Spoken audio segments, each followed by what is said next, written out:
विशेष करून आमच्या विरोधकांच्याकडं जी आम्ही केलेली विकास कामं आहेत, ह्यामध्ये त्या मंडळींना सुद्धा आम्ही बोलवून घेऊन या विकास कामामध्ये सहभागी करून केलेले असल्यामुळं त्यांच्याकडे असा दुसरा कुठला वेगळा मुद्दाच या इलेक्शनमध्ये नाही असं म्हटलं तर ते वावगं ठरणार. निश्चितच आमच्या पिंपळगाव जिल्हा परिषद मतदारसंघामध्ये सुद्धा मोठ्या मताधिक्यानं या आमच्या ज्या काही लाडक्या बहिणी आहेत, माता भगिनी आहेत, त्या आमच्या बाजूनं राहतील. सामाजिक सभागृहापासून, अंतर्गत रस्त्यापासून, गटर्सपासून, वेगवेगळ्या मुलांच्या क्रीडाविषयक विषयासाठी ती मागणी आम्ही या ठिकाणी पूर्तता करत जातोय आणि हाच अजेंडा पुढच्या काळामध्ये विकासासाठी आम्ही घेऊ जातो. 9 तारखेची हेडलाईन आज या ठिकाणी प्रचार शुभारंभालाच कळते असं म्हटलं तर वावगं नाही. प्रचाराचा शुभारंभ होतोय. सर्वसाधारणपणे तुम्ही सगळीच गावं पिंजून काढलेली आहेत. अनेक मतदारांच्या पर्यंत पोहोचलाय. मतदारांच्या मध्ये जात असताना एक अंडरकरंट प्रत्येक निवडणुकीमध्ये असतोय. काय अंडरकरंट जाणवतोय या जिल्हा परिषद आणि पंचायत समितीच्या निवडणुकीत?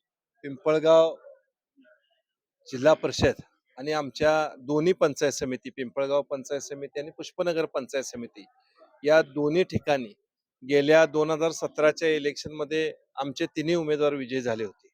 आणि त्यानंतरचा हा 9 वर्षाचा कालावधी जो आहे, त्याच्यामध्ये 5 वर्ष आम्ही सत्तेत होतो. त्यानंतरचा 4 वर्षाचा जरी प्रशासकीय कालखंड होता, तरी सुद्धा लोकांची जी कामं आहेत, लोकांच्या ज्या समस्या आहेत, या सगळ्या आम्ही सोडवत असल्यामुळं आज या इलेक्शनच्या फॉर्म भरण्याच्या पासून आजच्या प्रचार शुभारंभापर्यंत अतिशय मोठ्या पद्धतीचा उत्साह या सर्व कार्यकर्त्यांच्या मध्ये आणि मतदारांच्या मध्ये दिसून येतोय.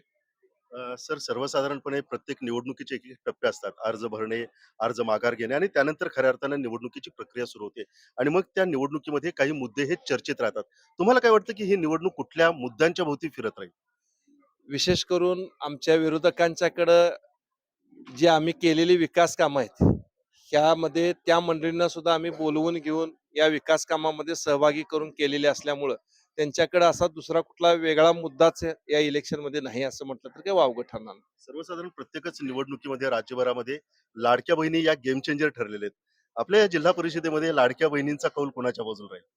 निश्चितच महाराष्ट्राचे माजी मुख्यमंत्री आणि आमच्या पक्षाचे शिवसेनेचे मुख्य नेते एकनाथभाई शिंदे यांनी खरं तर ही योजना आपल्या मुख्यमंत्री पदाच्या कालावधीमध्ये आणली.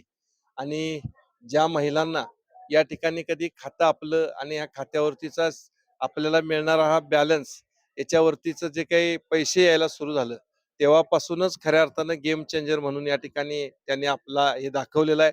निश्चितच आमच्या पिंपळगाव जिल्हा परिषद मतदारसंघामध्ये सुद्धा मोठ्या मताधिक्यानं या आमच्या ज्या काही लाडक्या बहिणी आहेत, माता भगिनी आहेत, त्या आमच्या बाजूनं राहतील असं मला खात्री आहे. काय सर्वसाधारण विकासाचा अजेंडा घेऊन निघालाय की मतदारांना कशा पद्धतीने साथ घालताय, काय करायचंय?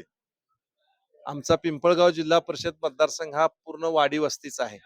याच्यामध्ये मोठी आज पुष्पनगर सारखी, पिंपळगाव सारखी मोठी गावं जरी असली, तर छोट्या गावांची सुद्धा याच्यामध्ये संख्या मोठी आहे. म्हणून या छोट्या गावातील जे काही त्यांची मागणी असेल, सामाजिक सभागृहापासून, अंतर्गत रस्त्यापासून, गटर्सपासून, वेगवेगळ्या मुलांच्या क्रीडाविषयक विषयासाठी ती मागणी आम्ही या ठिकाणी पूर्तता करत जातोय आणि हाच अजेंडा पुढच्या काळामध्ये विकासासाठी आम्ही घेऊन जातो.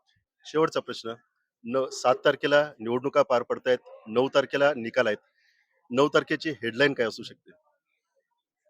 9 तारखेची हेडलाईन आज या ठिकाणी प्रचार शुभारंभालाच कळते असं म्हटलं तर वावगं नाही. आज प्रचंड मोठ्या उत्साहानं झालेला आमचा हा पिंपळगाव जिल्हा परिषदच्या तिन्ही उमेदवारांचा प्रचार शुभारंभ ही विजयाची नांदी सांगते, एवढंच मला वाटतं. तर ज्या पद्धतीनं या ठिकाणी गर्दी झालेली आहे, मतदारांचा उत्साहच आम्हाला सांगतोय की 9 तारखेचा नेमका निकाल काय आहे. 9 तारखेला काय निकाल लागणार याकडे आपल्या सगळ्यांचंच लक्ष आहे. पण तुर्तास हा प्रचाराची रणधुमाळी आणि या प्रचाराचा टप्पा कोणत्या वेगळ्या पद्धतीवर टप्प्यावरती जातोय हे पाहणं खूप महत्वाचं ठरणार आहे.